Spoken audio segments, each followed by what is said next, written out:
I have to say, as soon as I heard that this was being threatened, that I might not be able to see it if I wanted to, made me want to see it all the more. Do you think there's an element of that it could help with the publicity? And, you know, if Hollywood pitches it the right way, it could actually bring in the eyeballs.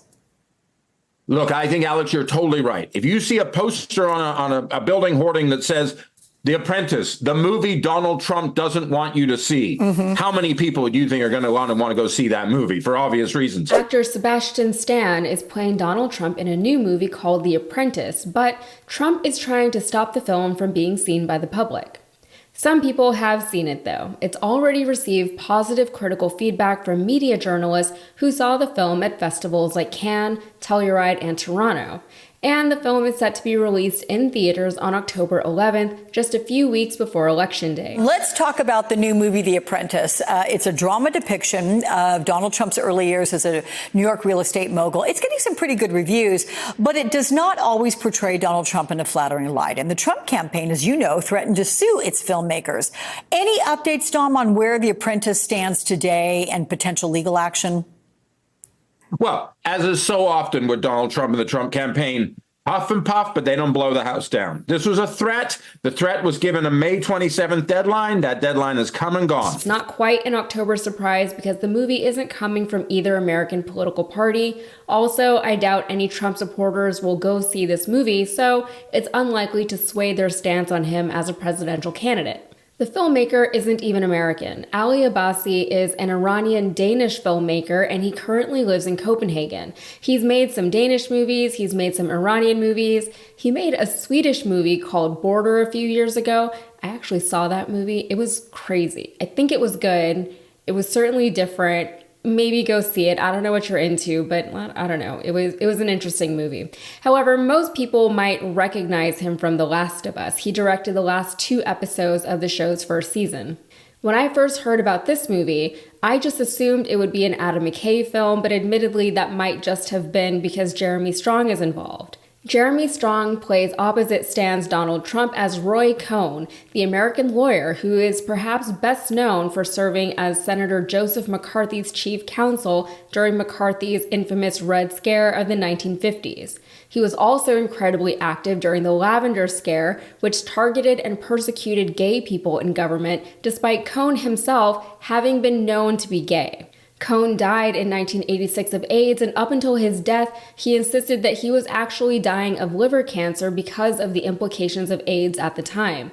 However, in the 1970s, which is when the film takes place, Roy Cohn was the mentor, and Donald Trump was his apprentice. And fun fact, just to give you an idea of how truly skin-crawling this guy is, he was the inspiration for Mr. Burns on The Simpsons. So how did this guy get wrapped up with Trump? The answer will not surprise you. Trump and his father were being sued by the U.S. government for discriminating against black renters in their properties. With the help of Cohn, who was well known amongst the New York elite by that time, the Trumps countersued the Justice Department and settled the case. From this, Cohn began teaching Trump the ways of power, how to weaponize narcissism, how one should never apologize, how to attack when attacked, how to manipulate the media to your advantage, how to use fear to ensure loyalty, and more. Cohn has worked with members of the New York City mob. He has been a notable influence for people like Roger Stone.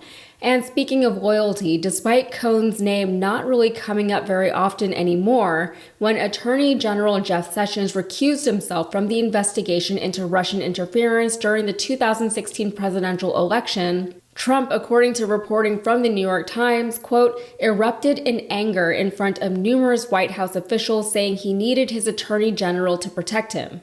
At that point, Trump reportedly asked, "Where's my Roy Cohn?"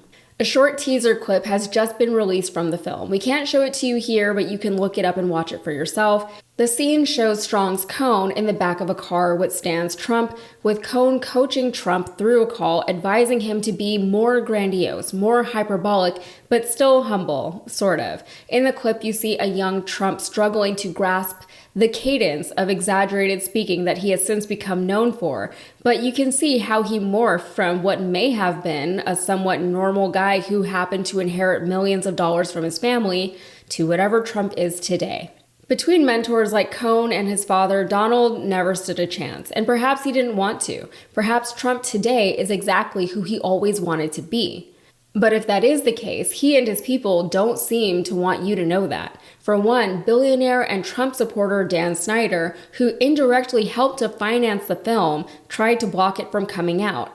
Snyder, you might know, was once the owner of the Washington Commanders, formerly the Washington Redskins, and he was accused of everything from sexual harassment to workplace discrimination, so much so that the NFL ran their own special investigation into the allegations, and that's saying something. He was ultimately ousted from the NFL, but he was still able to sell the team for over $6 billion.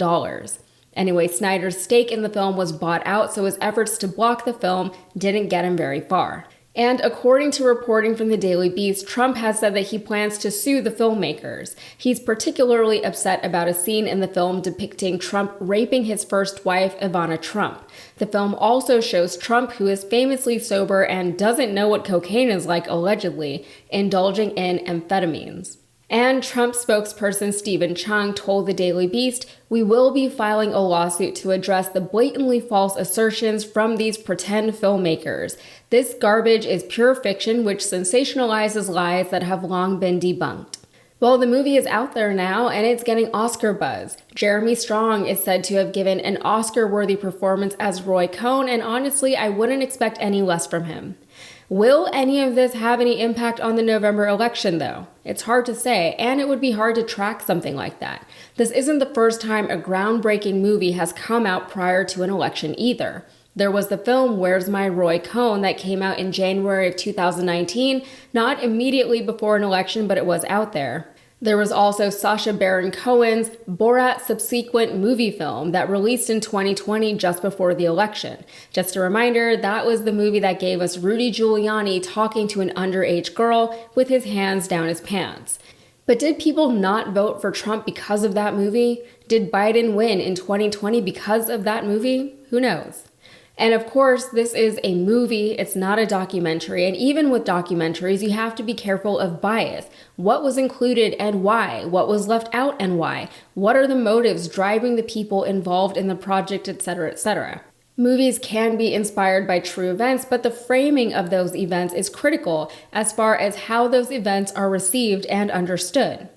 But I want to see the movie. I like both of those actors. They both tend to take on challenging and interesting and transformative roles, which is fun for me as an audience member.